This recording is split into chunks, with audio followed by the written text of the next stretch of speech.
Hi guys! Nakaligo na si Lola Ra. Balikan natin ang ating labada. So, ayan. Naghihintay na po ang aking labada. So, sasalang ko lang sa dryer to. Tsaka yung second batch. After this, mahaba na ang bang si Lola Ra. Tsaka ang hair ko, ako'y magugupit. Yung gupit ni, yung bagong palabas ni Judy Santa Maria na Dr. Jill. Yun, gagawin ko yun. Ayan. Bahala na si Batman. Kasi guys, hindi na kasi yung pang hair color ko na pag ganyan nakahaba. Hindi kasi isang box lang. So, magugupit na ako. I'll see you when I'm finished to cut my hair and labada. Thank you. Guys, maganda ang araw, kaya isasampay ko yung iba. Bibilad natin sa araw para makatipid tayo ng konting kuryente. Nahanger ko lang dito. Di ba ang ganda? Ang ganda ng panahon, no? Sana ganyan na lang lagi ang kunting init. Pero sa summer, hindi ako makalabas. Sobrang init. So, hangin natin.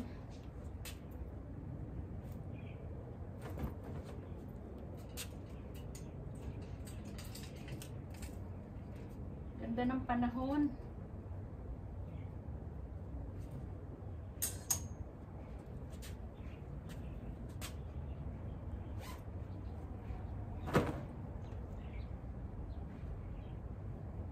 Mamaya tuyo na ito eh.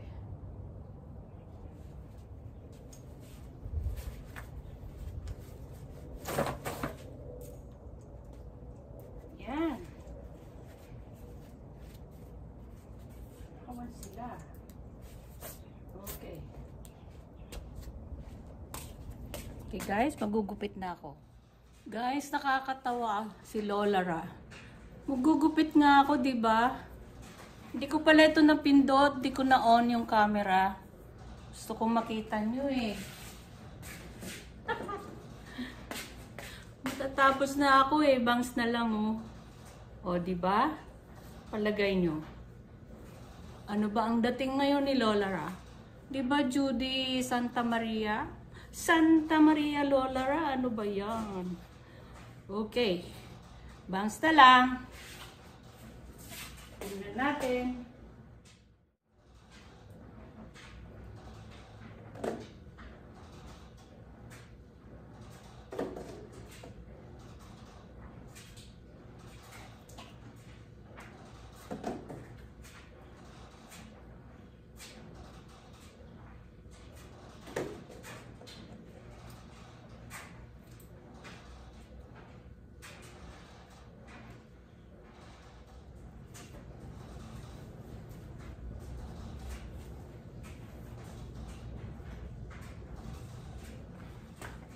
O, diba guys? Judy Santa Maria ang dating.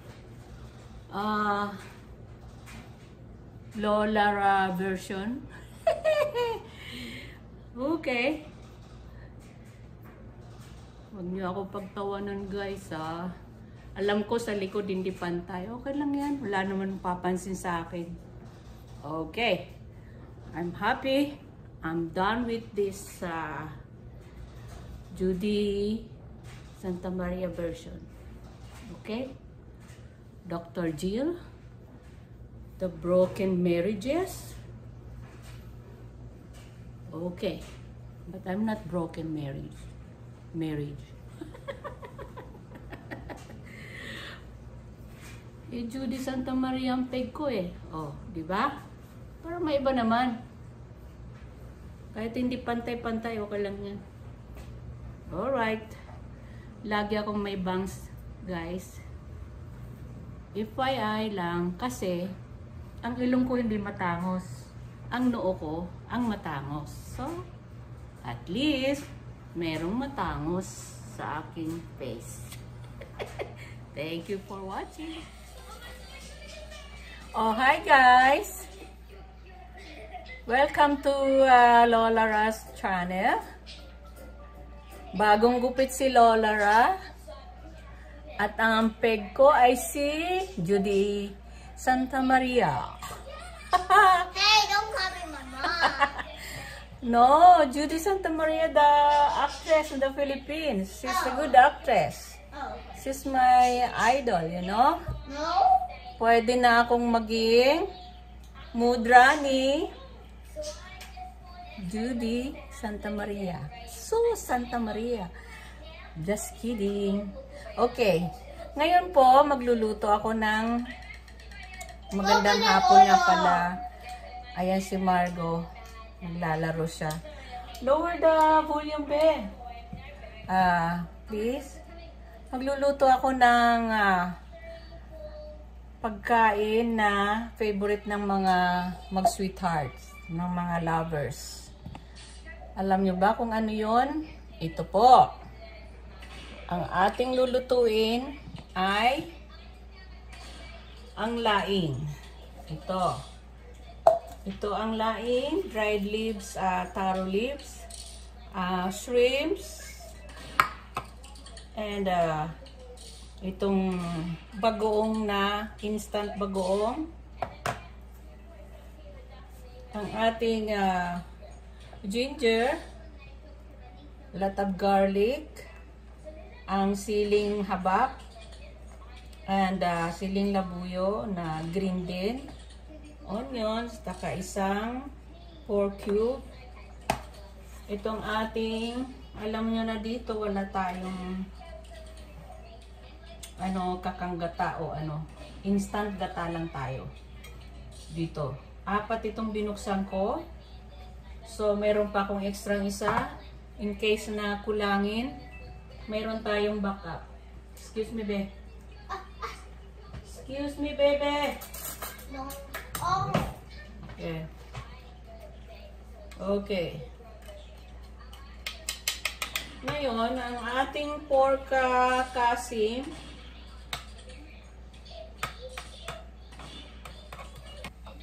No. Ito po yung pinamantika ko ng liempo. Si-set aside ko lang ito. Bawasan kong mantika kasi parang marami siya. Kunting mantika lang ang kailangan natin dahil gagamit tayo ng gata. Mag-sweethearts. Sweetheart, money. Okay. But I think Ginger. that's a block of cheese. No, that's pork cube, baby. Yeah. Oh my god. What else? Alright.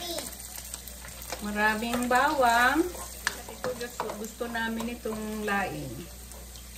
Ang hindi lang yung aking apo na 14 years old. Ginger. Sunod na natin ang onion. Uy. Bawal lang paputok. Okay?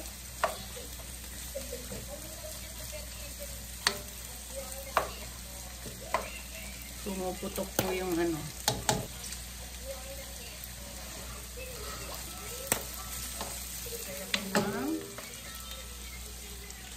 paminta. Kunti lang.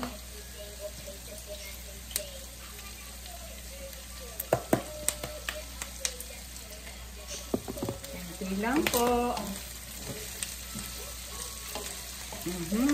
Ang bango. Masarap to, guys. Sabi ko sa inyo, favorite to ng mga mag-sweethearts. Ito po ang aking niluto para sa mga sweethearts. Mag-sweethearts. Kasi malapit na ang Valentine's Day. Ano kaya ang kinalaman ng laing sa Valentine's?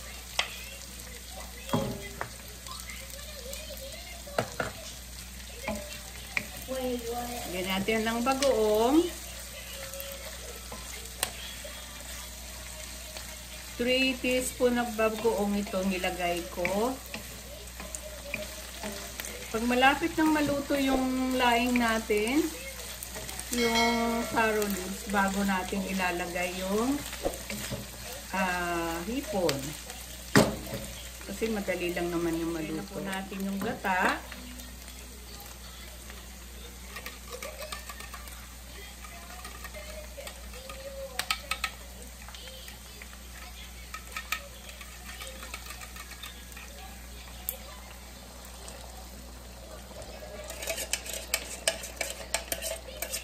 Sabi ng mister ko, sabi ko, luluto ako ng laing para sa mga mag-sweetheart, para sa Valentine's. Sabi nga, ano ba yun? Bakit laing?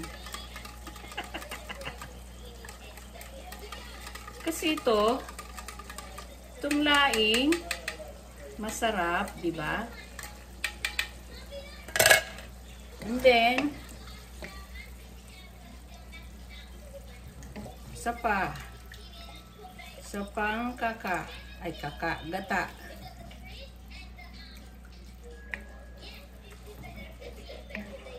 Ang aking dry leaves taro leaves 100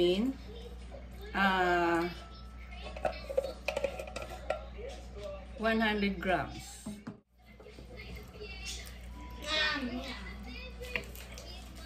Pag malapit ng maluto yung taro leaves, lalagay natin yung dalawang lata for another simmer hanggang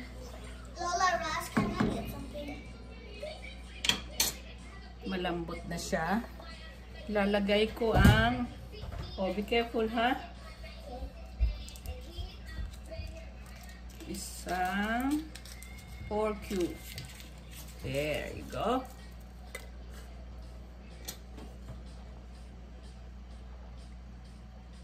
Mamaya na ako maglalagay ng asin. Pagka malapit na siyang maluto, titikman natin kung tama na ang alat niya. Kasi may bagoong tayo. Kunting sugar.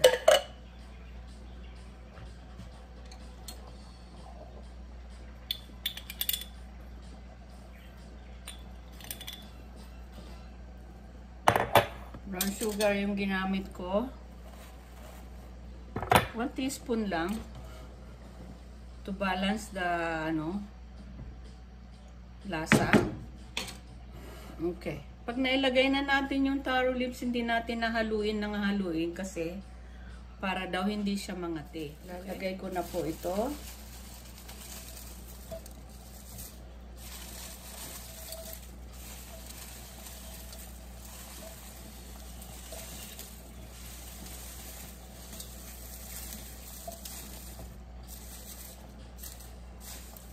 Parang marami siya, no? Pero yan? Pag na-absorb na yan ng kukunti na lang yan. And then tatakpan natin. Pupush natin ng kunti.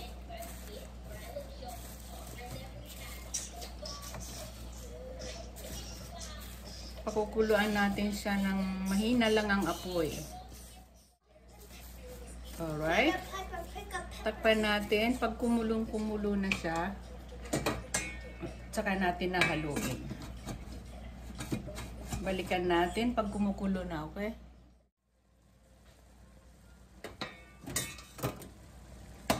Okay, guys. Lalagay na natin yung another gata. Para mag-simmer na siya ng tuloy-tuloy. Hanggat nagmamantika siya.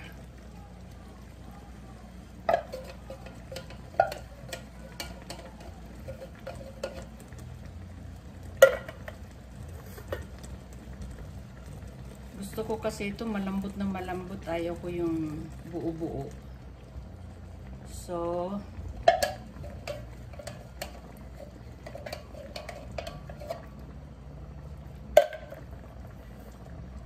Yan. Lubog na lubog siya para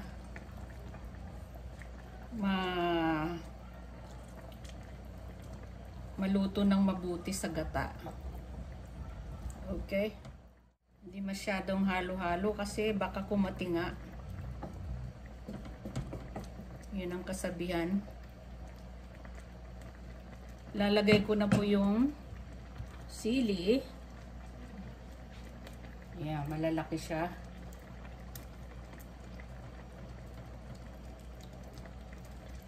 Tapos i-simmer na natin to. Anyway guys, gusto niyo ba malaman kung bakit favorite to ng mga mag-sweetheart lovers? Sa Valentine's Day, maganda itong lutuin.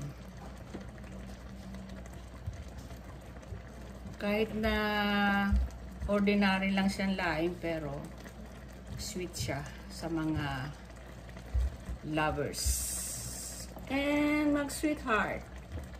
Kasi pagkakain nyo nito na napakasarap, di sabay kayong magpapahinga, and then kakantahan mo ang darling mo ng lying beside me here in the dark, feeling your heartbeat with mine. Ang corny, no? Yun lang pala. Yuhu! Diba? Tamang-tama sa Valentine's. Ang corny ni Lola Ra. Ganon talaga. Ang mga tumatanda, walang magawa. Okay? Mahilig kasi kumain ng mais. Kaya corny lang siya. Okay. Minsan-minsan, tawa-tawa din pag may time. Thank you. Babalikan natin siya pag siya'y luto. Okay mga kalolara, tingnan na natin ang ating daing.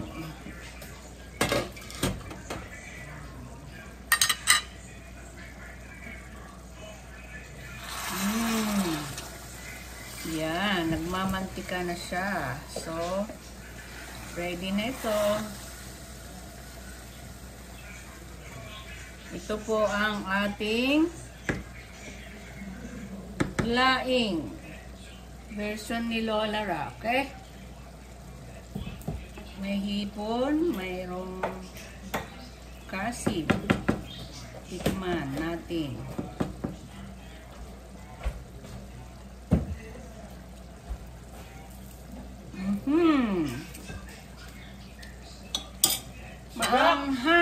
Maanghang siya. Maanghang siya. Ito nga ang lutuin nyo sa Valentine's Day. Pagkakain nyo, di ba, kakantahan nyo ang inyong sweetheart ng lying beside you here in the dark, feeling your heart beat with mine. Yuhu! Sarap! Corny ni Lola Ra, di ba? Sana magustuhan nyo ang aking munting harana.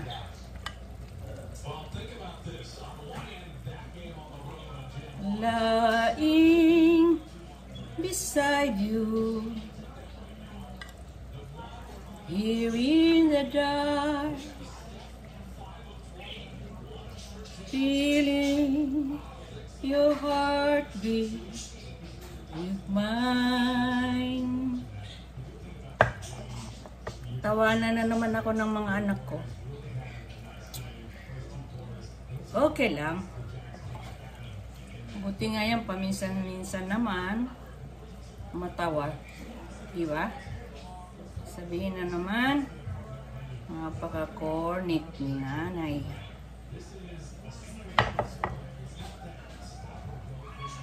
Ang anghang, nadurog ang sili. Okay. Yan ang maanghang.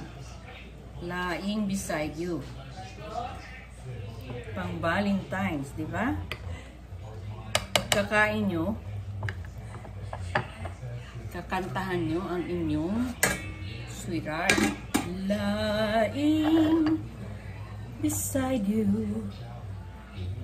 Ito na po ang ating lying beside you. Here in the dark. Thank you guys for watching. Ang inyong Lola Ra, na ang peg ay si Judy Santa Maria. The broken marriage vow. Vow na lang, di ba? Oh. Thank you. Joke lang po. Thank you for watching. Please like, subscribe. Thank you. Bye.